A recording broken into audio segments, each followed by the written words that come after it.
Mejoras que podemos introducir también. Pues fijaros, cambio de disolventes. ¿Y por qué cambio de disolventes? Pues porque hay muchos procedimientos sintéticos que están descritos en disolventes que en su momento nadie se había percatado de que fueran tan tóxicos.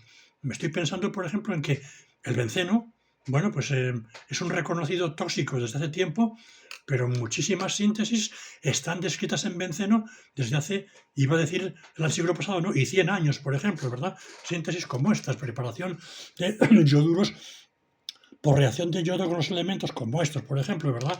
Bueno, pues si cambiamos el benceno por tolueno, hasta tenemos ventajas. Este, desde luego, tiene un punto de ebullición más alto, me permite trabajar a temperatura más alta, es menos tóxico que el benceno y bueno, pues algo ganamos. Bueno, por ejemplo, cambio de productos auxiliares. Ejemplos típicos, uy, aquí qué raro sale esto. Bueno, son los auxiliares enredos. Por ejemplo, estamos a veces utilizando en recetas o aparecen recetas en los libros en que vamos a preparar cloruro cúprico y se utiliza clorhídrico y nítrico en la menor cantidad posible para que disuelva el cobre. O sea, a fin de cuentas es una variante del agua regia y lo mismo ocurre en paladio. Es una agua regia un tanto especial para preparar este tipo de cloruros. Bueno, pues funciona y sin ninguna duda es más limpio utilizar la mezcla clorhídrico y peróxido de hidrógeno. O sea que podemos hacer cambios como esos y nos evitamos la generación de óxidos de nitrógeno indeseables. Es más, podemos trabajar no en vitrina, sino simplemente al aire normal y corriente en cualquier mesa de laboratorio. Bueno, estamos utilizando, por ejemplo, etanol como reductor, pues para preparar sales de manganeso partiendo de permanganatos o sales de cromo 3 partiendo de cromatos o de vanadilo partiendo de vanadatos, por ejemplo, ¿verdad? Que yo conozca. Pero la cuestión es, bueno, ¿y por qué no cambiamos de etanol a isopropanol? Si resulta que es que el isopropanol en general es más barato que el etanol.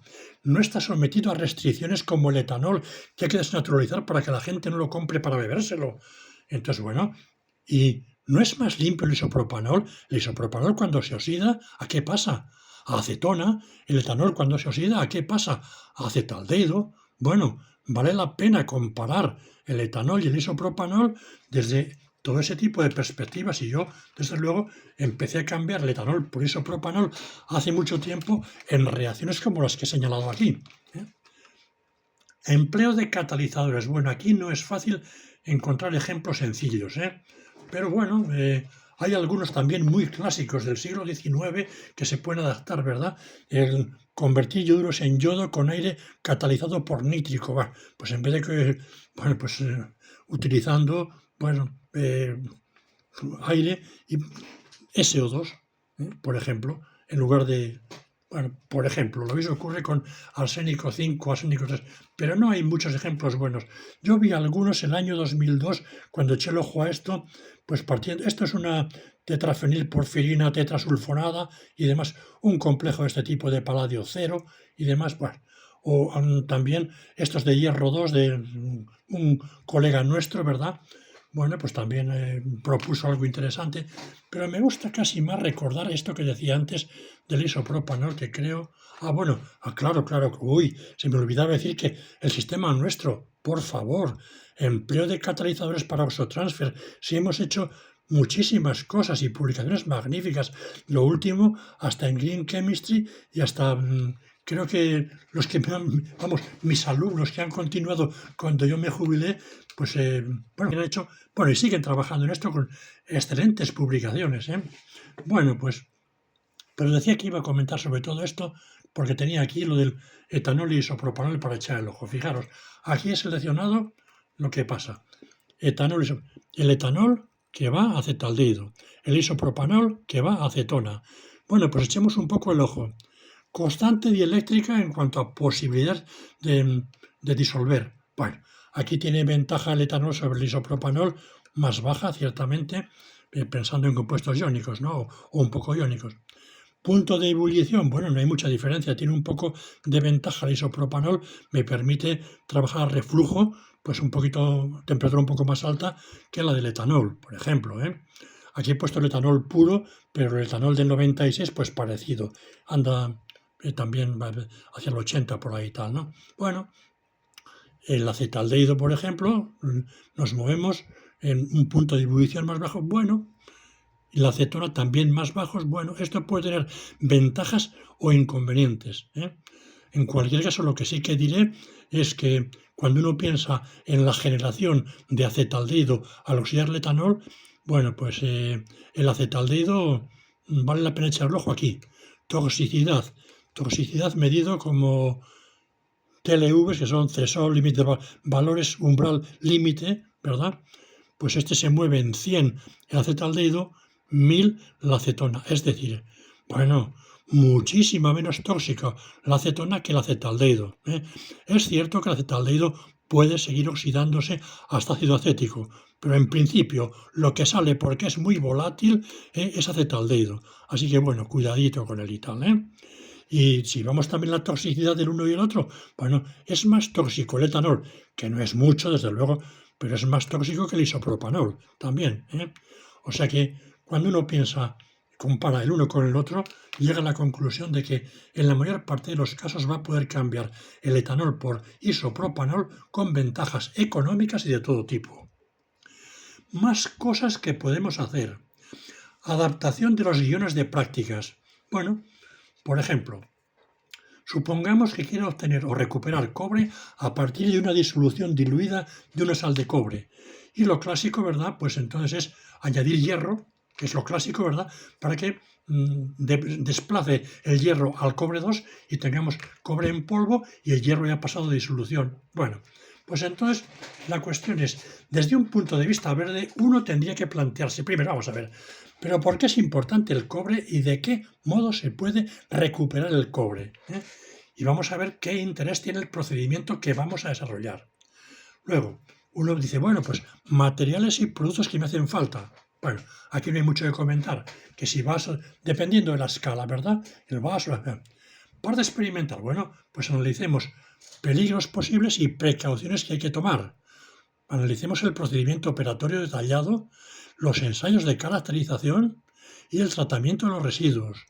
Y en ejercicios, pues bueno, pues habrá que igualar las reacciones y hacer cálculos sencillos, habrá que explicar las observaciones realizadas, habrá que pensar no solamente en el rendimiento, habrá que pensar en la selectividad del proceso que estemos considerando, habrá que pensar en la economía atómica que es, diríamos, el primer parámetro que nos importa desde el punto de vista de lo verde. La economía atómica, sabéis que no es ni más ni menos que esto, ¿verdad?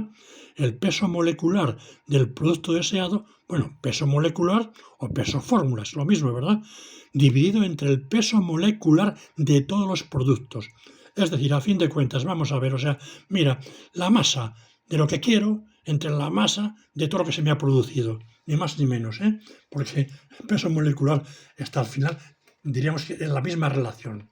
Bueno, y luego también pensaremos en análisis y caracterización del producto.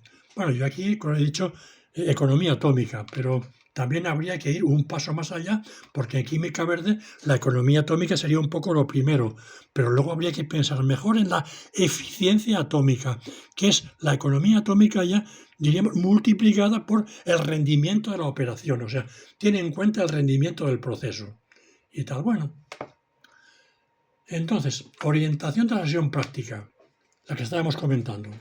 Pues para avanzar hacia una química cada vez más verde, nos tenemos que acostumbrar a analizar las posibles mejoras en cada etapa del proceso. Y luego, tanto en el pre-lab si existe, como en el post-lab si existe, depende de lo que haga cada uno, si uno, lo otro, los dos o ninguno. Yo creo que habría que hacer al menos uno de los dos, pre-lab o post-lab o los dos, ¿verdad? Pues hay que plantearse, pero vamos a ver, ¿se puede cambiar el cobre en alguna de las aplicaciones por otra cosa?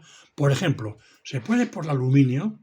¿Tiene alguna ventaja? Bueno, ya sabéis que se ha cambiado cobre por aluminio en muchos tendidos eléctricos que tienen requerimientos sobre todo de peso. Entonces, claro, la densidad del aluminio muy inferior a la del cobre y también es un buen conductor de la corriente eléctrica, pues para tender un cable de un lado a través de un valle, pues interesa aluminio en vez de cobre por peso simplemente la catenaria. Impacto ambiental de cada uno de los procedimientos de preparación. Economía atómica de cada posible proceso.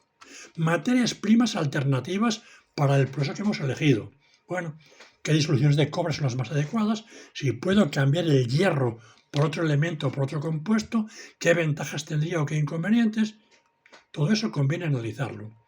Si estamos en el post-lab, pues bueno, optimizar el procedimiento elegido, el tamaño del grano de hierro, qué efecto tiene el exceso y qué inconvenientes genera el exceso. Bueno, la influencia del pH o la presencia de ániones oxidantes y de la temperatura, todo esto es importante para optimizar el proceso elegido, que con mucha frecuencia pues no se analiza. ¿Por qué usamos un vaso en una columna? Fijaros que sería hasta casi más adecuado hacer pasar por una columna la disolución de la sal de cobre y tener el hierro en la columna, ¿verdad? Por ejemplo, un procedimiento continuo muy bien, por ejemplo. Si tiene ventajas operar en un baño ultrasónico, claro que las tiene, porque es que me separa el cobre que se ha quedado pegado al hierro que da gusto, por ejemplo, ¿no? Si podemos evitar algún paso como la filtración, porque ¿para qué vamos a filtrar si podemos decantar, por ejemplo? Pues entonces no perdamos el tiempo en esto. Si podemos separar el cobre del hierro en exceso por medios físicos, claro, ¿para qué vamos a disolverlo en principio en ácido clorhídrico el hierro para que me quede el cobre? Que a lo mejor con un imán me puede llevar el hierro, y ciertamente puedo, la mayoría por lo menos. Podemos recuperar los subproductos, podemos reutilizar la sal de hierro que se forma para preparar otros compuestos, por ejemplo, para preparar la sal de Mor, para preparar una lumbre de hierro 3, en fin. Paro aquí para no eternizarnos y pasamos al siguiente.